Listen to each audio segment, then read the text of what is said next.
You're listening to Tune Dig, a podcast for music lovers. The premise is simple.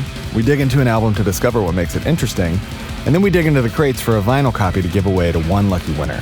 Go to tunedig.com for your chance to win, and follow us on Instagram and Twitter for more info about the album that didn't make the episode.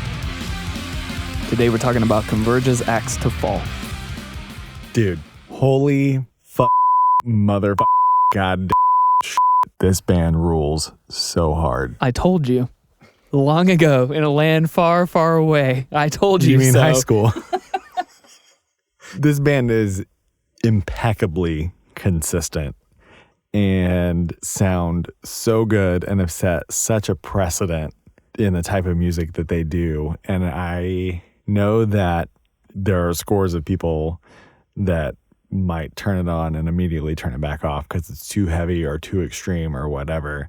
But by the same token of Björk being challenging in a certain way, and us talking about that earlier in the season, this really demands a listen. This is real good music. As I've expressed to you on numerous occasions after we picked this album, it's really frustrating to me that we have to pick an album from this band because Converge is so good and they've been putting together great record after great record for, have they been together 30 years? At least 25. A long time. Yeah, and I think 20 years or so with the current lineup. Which is amazing by any standard, but when you consider the physicality of the music that they make, it's really nothing short of a miracle. Yeah, and if you're a little less familiar with Converge, you can recognize them the same way that you recognize Misfit shirts and Black Flag shirts, because Converge shirts are right there on the same human beings everywhere. It's this weird monochromatic shadow of a face looking thing that comes from their 2001 masterpiece, I don't mind saying, Jane Doe, which was then followed in the rest of the 2000s by You Fail Me and No Heroes leading up to Axe to Fall. You know, Jane Doe is kind of the standout gold standard of 2000s hardcore or post-hardcore. They kind of reject genre labels in general, but it changed heavy music forever. I mean, it's in a much smaller scale, but it's same depth of impact. It's like Nevermind level. I mean, it's talked about breathlessly still to this day in that way. Yeah, Converge is the cred band of all cred bands. For sure. Absolutely. And remarkably, deservedly so. Well, I think that's the biggest theme for me of talking about this band in relation to other ones. And I'm sure we'll cover a number of reasons this is true, but Converge is probably the only band I can think of that has the DIY aesthetic of punk while also being good at the things that they do. Right. Jake is an incredible artist. Kurt is an incredible recording engineer and producer. Nate and Ben are great musicians in their own right and play in a number of other great bands. And then they've stuck together and obviously produced something that's larger than the sum of its parts. Individually, each component part is great. I know you scoff at me when I use this, but they're like the heavy Beatles, right? It's like there's no Ringo in this group. It's like four titans who go, and you have all these different rabbit holes you can go down with each member to see what their solo aesthetic is. And then the way that it comes together is really beautiful, and it is way more than the sum of its parts. And to truly get that, you got to experience them live to see them all kind of at the height of their powers. This record was the first place for me where I noticed all of those individual things and then was just absolutely barreled. I mean, I was steamrolled. And you got to use big, extreme, physical, kind of violent metaphors to talk about this record because it hits you. It starts right away and it just beats the shit out of you.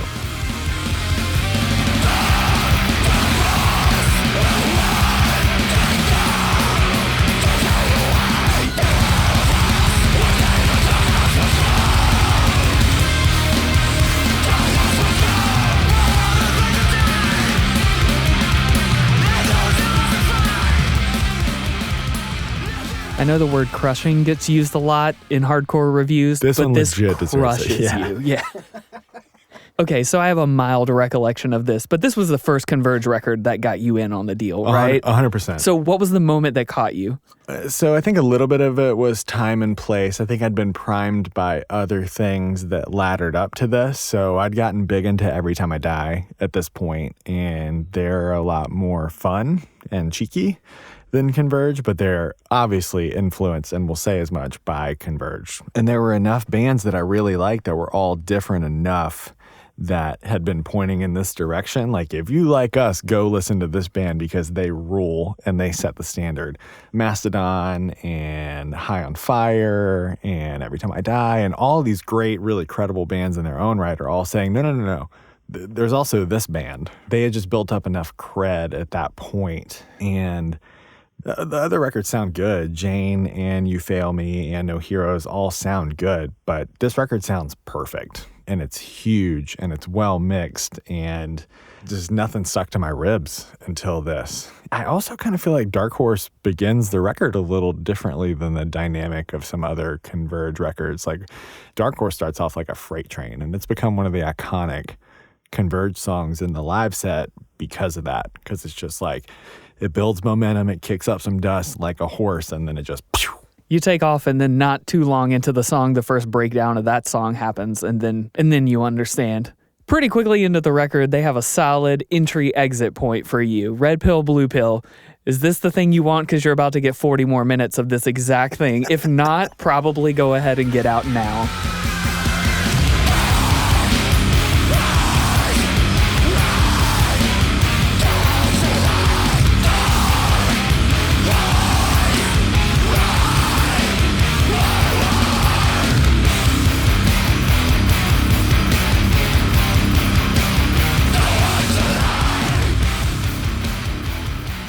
There is a really physical thing about it, though, and they do a really good job of like combo punches of songs. They do experimental stuff really well, and I know we'll talk about that.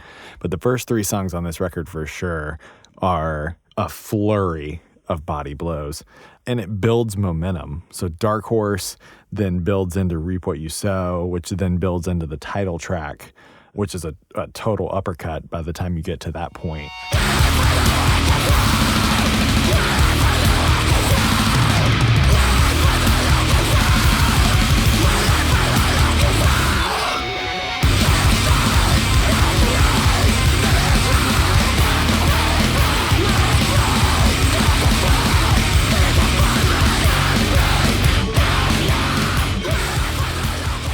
The tempo builds on each of those 3 songs, and it just gets more and more intense and very much matches the intensity in a real way of a live Converge set, where it starts crazy and it only gets more furious from there. And yet they do a really good job of pacing here. Like, what you're saying is true, but I also want people to hear the way that they really put the songs together. Also a pretty uncommon skill for a hardcore band to figure out how to do pacing in something that's so relentless and almost violent feeling. Because you're right, it builds and builds and builds, and then in Acts to Follow the Track, like a minute or something like that in, the tempo changes, and they do it's a pretty well-known Converge trope? Sure, yeah.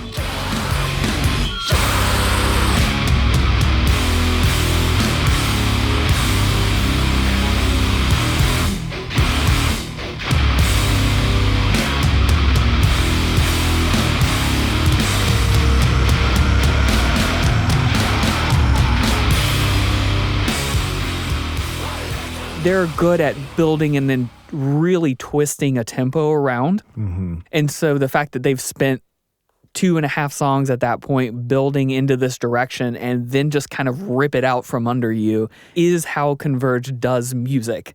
It would be really unbearable to listen to this record and other Converge records if they didn't do that type of pacing well, because it would feel so relentless. Like, I know you've listened to records where it's like, it hurts by the time you take your headphones off and it's just too much. Like, even as a music lover, it's too much. But they do such a good job on this record of like, I'm going to give you just a little bit of time to catch your breath, and then we're going to do it again for just long enough and then pull back. The reprieve of the tempo of Dark Horse is just in those little breakdowns that you talk about, but they're not overwrought, where like other bands would take that idea and do it for the whole last minute of a song. They do it and then leave it and go on to the next thing, and then don't do that same approach for letting out the steam of Reap What You Sow on the second track. Instead, they get Sean Martin from Hatebreed. We'll talk about the collaborations And he does this like screaming eagle guitar solo, right? So it's the same sort of mental thing, but they handle it a totally different way. And then by the time you're really ready for it, because they've just been landing blow after blow, and they're kind of like snowballing downhill at this point, the end of Axopal is still like one of the hardest things that I've ever heard. It's super duper tough. And beautifully enough, it's the song about depression. So there's the tension between Bannon's whole deal, which is like uncomfortable emotiveness, but it's indecipherable all the time. And it sits really nicely in the mix. But dude, by the time they get to the slow part at the end of Axopal, it's super gnarly. It's like a big executioner's axe coming down. And I think that was when I decided I was a Converge fan, because it was just like, holy shit, this is the most badass thing I've ever heard in my life. It's rad in a way that most heavy bands try their whole careers to summon and cannot, and it's like the most effortless part of the Converge repertoire. Talking about Jacob Bannon's role, I think, is one specific way to hear this band apart from their contemporaries. Vocals are in the mix correctly on this band and are incorrect in pretty much every other heavy band in existence. Yep. The view of him as an instrument is critical to actually mixing him appropriately in relation to the guitar and everything else. Like, heavy bands really overdo it on the high end, kind of abrasive part of the sonic spectrum, and they kind of shove everything up in their guitar and vocals and whatever. And in order to separate out the vocals, it seems like at least they tend to boost the volume so that you can hear it separate from guitar.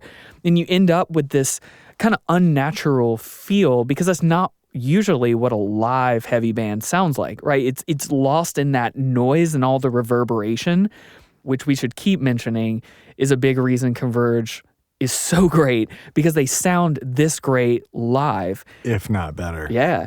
You even kind of mentioned this feeling of really building tension. I remember the last time that we saw them, that when they played Dark Horse, the literal sound and mix of them playing at that moment started to feel like it was all going to come apart. Like the sound started to get too big to be controlled, and almost like it was on the verge of just a massive bit of feedback. And somehow it barely stayed together. And then I don't know if they adjusted anything or if that was just purely planned, but like it smoothed itself out and never really had an abrupt change to it. And to me, that's one of the themes of this record that's really on display, that I can see them working through in the production in the records past, where they have these really complex parts. Like you mentioned, Reap What You Sow. Like about a minute and a half into it, they have this really tight little kind of guitar and drum. Yeah, hell yeah.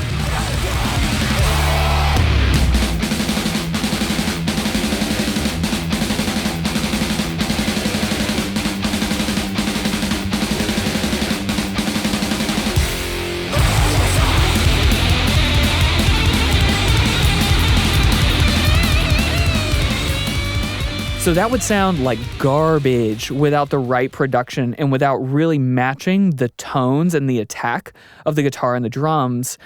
But you can see that in opposition to other places throughout the record where he's playing, saying a simple guitar part would be really betraying it. A less complex. Yeah. And it's never a clean guitar sound. It's almost like if the musical part itself is too straightforward, the production and tone of it, Kurt Ballou distorts it until it's just abrasive enough. Like everything is always right on that line of feeling a little too much and a little like it's going to fall apart.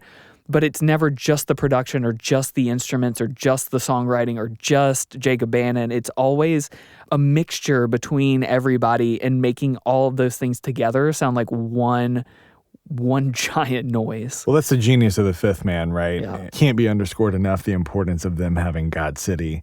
Kurt was an aerospace engineer, and he got laid off, and he used his severance to invest in the equipment that would become God City, which is an incredible story. See, cred band of all cred bands, right? And you watch any interview with him, any like Secrets of the Sound type thing where they go to God City, and you see how borderline obsessive he is. His attention to detail is really incredible. And all the bands that have worked with him, who are legion, I've been saying for years, every best heavy record of the year was whatever record Kurt Ballou produced that year. Which, by the way, just to give a few quick examples, like that Gaza release, No Absolutes and Human Suffering, recent Code Orange releases, the Last Darkest Hour record, so many records that I love came out of there. What else? The best sounding Torch record, One Every Time I Die record, Nails, Trap Them.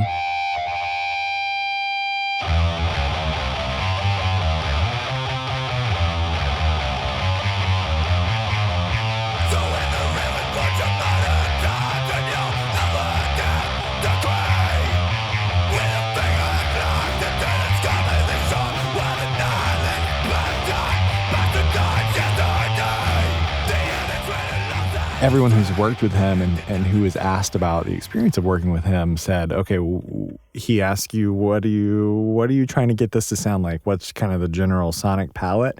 And then he'll just go to work. Like, he just understands the dynamics at a technical level of what that's going to entail. So you imagine his ability to do that for bands that he's not in. And when he turns that lens on the dudes he's been around forever, it really comes to bear in how good this record sounds. And it can't be underscored enough. Like, if they didn't get to record at God City on their home turf and they didn't have the master of detail getting it just right, this record would be half of what it is at best. If you get into this record at all as a new fan of heavy music, because this is different from like metal or hardcore or whatever. This is like that unclassifiable category of stuff that is heavy but sounds amazing. It's like really great art. Tone, it's like tone worship.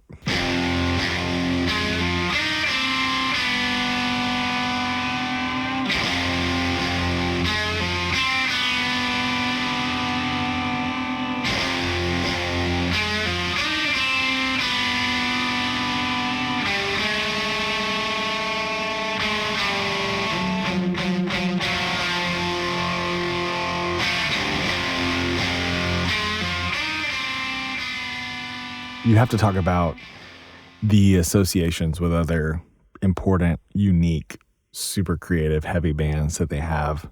It's hard to talk about Converge without talking about Cave In, an equally unique, important, innovative band that sounds great. Steve Brodsky, who's the main dude in Cave In, was the bassist in a very early iteration of Converge, and they've remained close friends. And most of the song Effigy features Cave In members.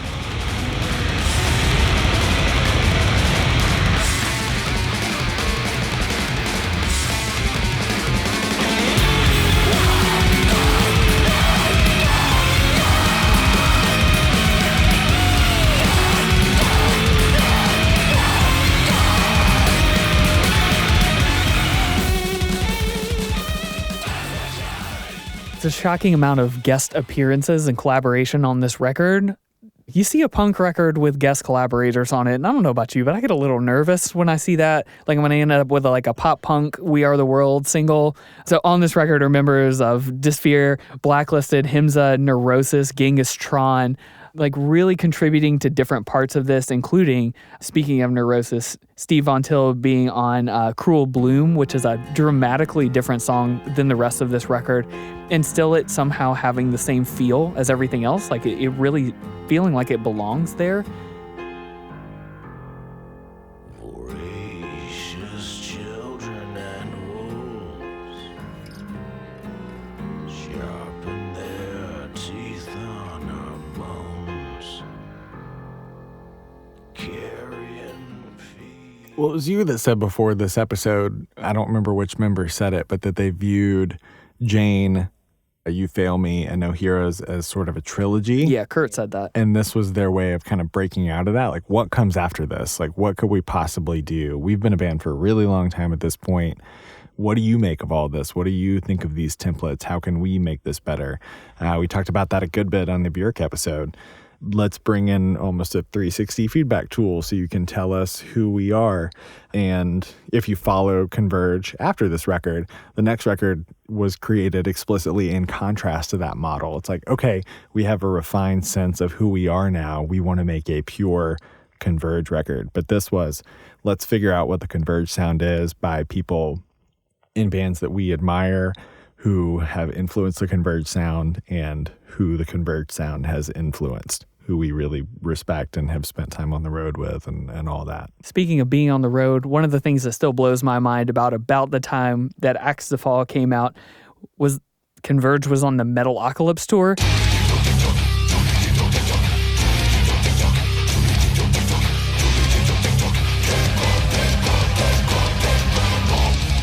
Adult Swim rules everything around me, I guess. But I mean, they had put together a Metalocalypse tour, which for the uninitiated, first of all, I'm sorry. Second of all, Metalocalypse was a crazy cartoon that was on Adult Swim. Oh, it must be 200 degrees. Oh, this. I'm taking off my shirt off. Where are we? We in the South, the birthplace of the blues. Well, it's too hot, and I'm taking my shirt off. My God, I have let myself go. You have put on a few pounds, Rudy. You're not supposed to agree with me. That tour, the Metalocalypse tour, sticks out to me because that included a cartoon band called Death Clock, who was headlining the show. The other members of that tour were Mastodon and High on Fire. First of all, I remember feeling like Converge doesn't really belong on that tour. It's like they're a bit too earnest to go on a tour with basically the gorillas of metal. But even reading interviews at the time and really seeing this perspective, like you just get another dose of Jacob Bannon being very like, I take people at face value. So he talked about, yeah, it's pretty weird to be on tour with a cartoon band, but, and this is definitely true, the musicians behind Death Clock are incredible. In fact, Jacob Bannon said, they were the most talented musicians on that tour, period. They knew that they were going into an environment where kids might not accept the type of music that they're playing. I mean, they're pretty different from the other bands on that tour. Do you remember the reception that they got when we saw them at the Tab? They started super duper early and they played a 30-minute set. And the kids were chanting, "You suck." It was hostile. As much as I want Converge to be the biggest band in the world because they deserve it as people, I also never want them to play in a venue that holds more than 1,000 people at one time. It needs to be loud and scare you, and you need to only have room for enough people to really, really love being there. Yeah. Because when we are, it's amazing. But like at the same time, their first headlining tour for Axe to Fall after that, so in April of 2010, was a little bit more in the vein that you would expect. Coalesce, Harvey Milk, Gaza, Lewd, Axe, and Black Breath. Oh my God. Right? Oh my God. First of all, I miss Harvey Milk so much.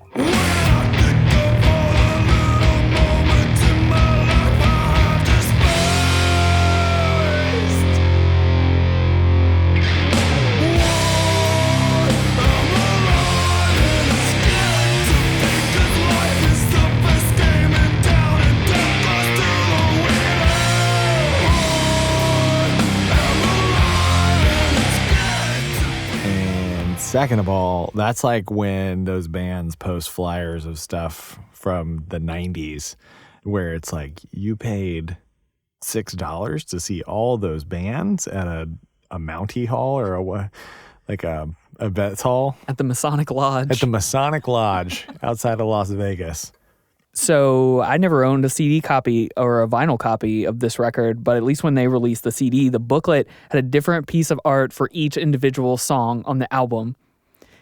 And Jacob Bannon already is doing a bunch of the artwork, which, by the way, I love this artwork so much that I've got the Axe to Fall cover hanging above my desk. Yeah, like in a my 40 by home. 40 flag in your home office. It reminds me to be heavy. But yeah, just like the completeness and thoroughness of the artistic vision of this stuff, that there's a different piece of mixed media artwork for each individual song that's made by Jacob Bannon to represent the feelings he's trying to portray in the songs. And even he himself, if nothing else with a heavy band, usually the lyrics will kind of betray you and disappoint you a little bit. Converge songs are emotional roller coasters, just kind of unveiled, but they're given with such conviction.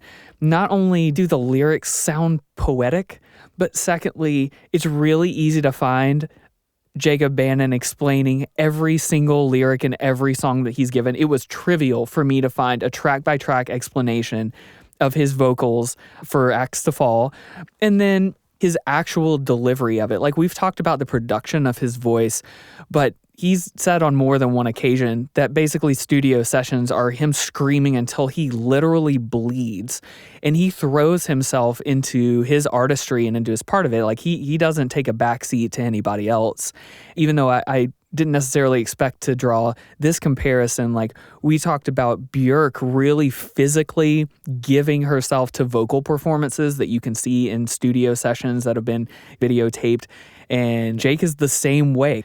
That earnestness completes this picture. Like, they really care about what they're doing and they deliver it with such professionalism. Just the fact that they've stuck with it long enough to get to Axe to Fall and then long enough to keep progressing after that. There is so much daylight between them and almost any other band that's been inspired by them. So, counterpoint a little bit to the Jake thing. If you're like me and that makes you, the thought of facing that head on maybe makes you a little cringy, that's where Nate is a really beautiful foil, especially on the choruses, right? And I love Doom Riders. I love his band so much because it's just like biker in a leather vest, beat you up stuff. It's just like super tough and rad. Jake is in a higher register, and Nate has this guttural Roadhouse vibe. He comes through with like the tough, repetitive stuff, especially in the choruses.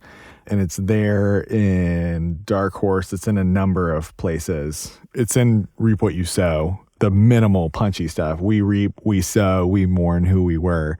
So just in Jake's hands, that can be a little emotive, but it takes on a new toughness when Nate says it. The best example for me is Cutter, right before they get to the last two songs that make the record take on a whole new bent. Cutter is where they tie a bow on everything that's come before it in the record. And it's a song about what you think it's about. Nate and the dude from Undertow and Himsa have the refrain, "One way down, no way out."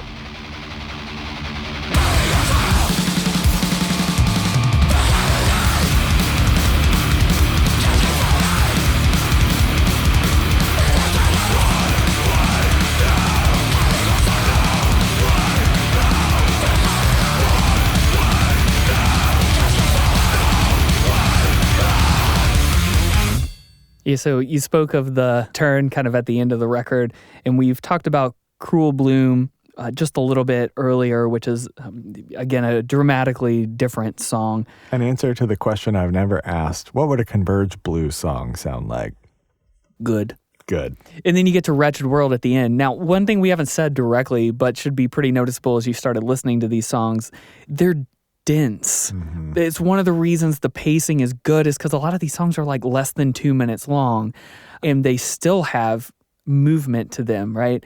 So we've gone through a number of those types of songs, and then as we start to get to the end, we hit that slow kind of blues song at the end that has a nice build up, and then the last song is 7 minutes long. And so it's important to point out that the length of that is in direct contrast to the rest of the record.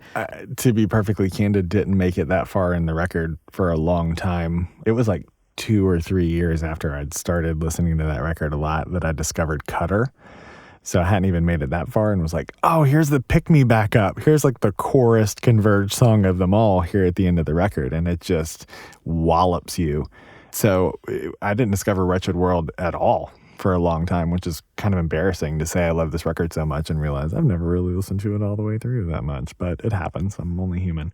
I love the vocal melody of this song. I love a good late night song where it really comes alive in the stillness of the night. And this is a great example of that. Cruel Bloom is too, because it's real bluesy. But the Genghis Tron impact of this song is really nice because there's the kind of ethereal, surreal, spooky vocal touch that they add.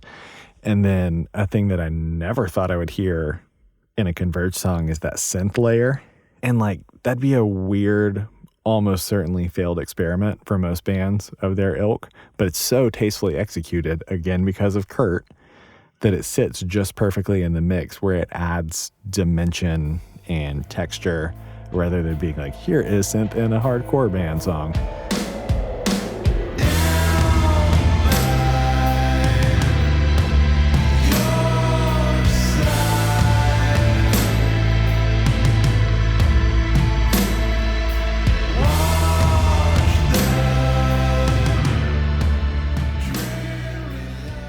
Added on top of that layer in the second verse is the sustain style guitar, and it's just really huge and evocative. And whereas they go dense, small and tight and packed and really inward feeling with the emotion of most of the other songs, this is outward. This feels like gazing out on the night sea from up on top of a like vista.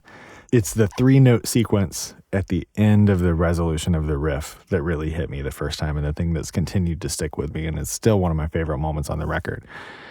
That 3-note sequence, and I don't even know how to really describe it, then becomes the big riff at the end, and it's all very powerful and minimal and cathartic. So again, it goes out where the rest of the stuff goes in, and it's so different than where we started, but it's a perfect way to end the torrent. You know, it's a force of nature, and it just kind of diffuses out into the night. The first time I really considered it in contrast to the rest of the record, that's when I decided like, oh, this is for sure my favorite Converge record forever, because it was the turning point that elevated the rest of the record significantly for me and just put them as a band head and shoulders above everybody else.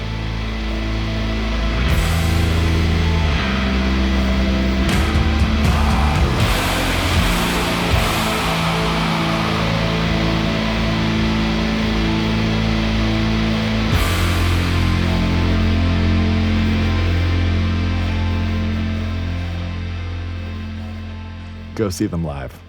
That is definitely the takeaway for you, the listener. If this is not your wheelhouse at all, but you're a person who loves music, I cannot implore you enough to just go stand in the back of one of these shows and see what this is about. Even if you listen to the record and you're like, whoa, I don't know that this is my thing, there's just something about the experience of the way they shape all this stuff. Yeah, totally. Grab some earplugs, get a beer, and stand in the back if that's not your thing, because you should experience it. And I've even had the joy of like sharing videos of Converge with other people who are asking me about it. And there's just like a thing, you get it. Like they care about the people who are at that show, and they'll care about your participation, and they'll put on the best performance they can for you. And they've been doing it for a long time, and they sound really good. Go to tunedig.com to sign up for our emails and click the link in the email when you want to win. That's it.